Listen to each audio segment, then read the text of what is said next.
This is my second time ever doing stand-up, so if you don't laugh, you're all wrong. When I was younger, wasn't really a lot to do. So being a drama student from Stanford, we decided to do some shit that would just cause a lot of trouble, get you in trouble. So we would spend a lot of time down on Clifton Hill, and we'd wait till we see like the best, happiest couple that we could find. They're all having a great time, probably on a honeymoon or a date or something. We get the youngest person of our group to walk up to them. Dad? Dad, is that you? Dad, where have you been? Mom's crying every day. We miss you.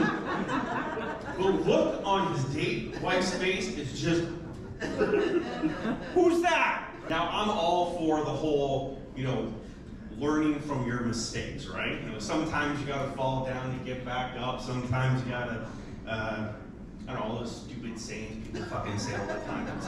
If you're from Niagara Falls, I got a lot of people here from Niagara Falls. Yep. Right? So if you're familiar with Lundy's Lane, country-style donut restaurant place was busier than anything important that there ever was. We thought, being young drama students, it'd be a great idea to stage a fake kidnapping. So we got the smallest guy that we know, this big. His name was Dale. Looked like he was 10 years old. We said, here's the plan. Get inside that country style, make the biggest scene that you can. Knock over people's drinks, throw a napkin, take your pants off. We don't give a fuck. So he does. Makes a big scene, everybody sees him. He comes walking out the front, and this is the plan. We drive up, and the biggest rust bucket car you can ever think of. We all jump out, there's like 5 of us. Jump out of the car, we're wearing hoods, you can't see our face, we got gloves on, punch him a couple times, pop the trunk, throw him in, close the trunk, look at everybody.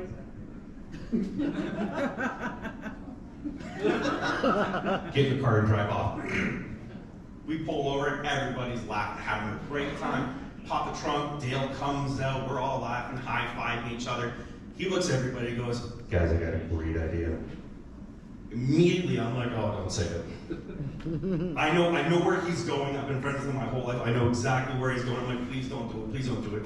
He goes, wouldn't it be funny if you drove back, popped the trunk, I come crawling out. You guys, sorry, man, wrong guy. Sorry, my bad. You look just like him. Here's 20 bucks. We'll give you a couple bucks. Go on your little way. My bad. So, sure shit, we drive up. So everybody that was inside the country style at the time is now outside the country style, and they're all walking up and down the streets, they're all on the phone. They just witnessed a fucking kidnapping. They just watched somebody get the shit kicked out of them, thrown in the trunk of a car, and driven off to the abyss of existence and never to see him again. Then all of a sudden we pull up. The look on everybody's face. Fucking none. That's the guy. The plan was to meet him up down the road later on, okay? Just know he's gonna walk home, fall up to us in our car. We see him walking down the street. We're about to wave at him. All of a sudden, like 5 of the biggest dudes in the world just come running towards our car. They're following him home, thinking he was gonna get kidnapped again. What do you think the chances are that you witness 2 kidnappings of the same person in one fucking night? I don't know, that's way over my head, but whatever. Everybody is just beelining into the car. They're my friends, it's a joke. He's in the car at this point. He's got his head out the window. I told you, they're my friends, it was a joke. We're dropping everybody off. I'm the last person to get dropped off, because I'm closest to where the driver lives. She gets a phone call. Hey, Mom. Yeah, I'm with him right now. Police are at her house. Okay, I'll be home in a minute. I'm like, there's no fucking way I'm missing this. I gotta check this out. There's like a 2-foot trench dug in the ground right there of her mom pacing back and forth, just waiting for us to show up.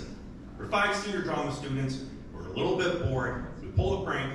It was wrong. So if I go to this Dale's house, I call him, I talk to him, everything works out. No one's gonna get arrested, but he can collaborate with your story, right? He agrees that this is going on.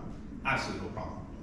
School comes the next day, we see Dale, he comes up, he goes, so I'm having dinner with my mom, my dad, my sister, we're having a great evening. I did knock at the door. He said, let's go see him. Family event, right? Everyone goes to the door. Opens the door, there's the cop, sergeant that we spoke to. Dale hits the deck laughing. Now again, no texting, no cell phone shit back in this day. He has no idea that the cops were called. He hits the deck, the parents are like, what is going on? The cop goes, I guess you're Dale. He just turned around and walked away. So that was the time I almost got arrested for attempted kidnapping. Thank you very much, guys. Have a good night.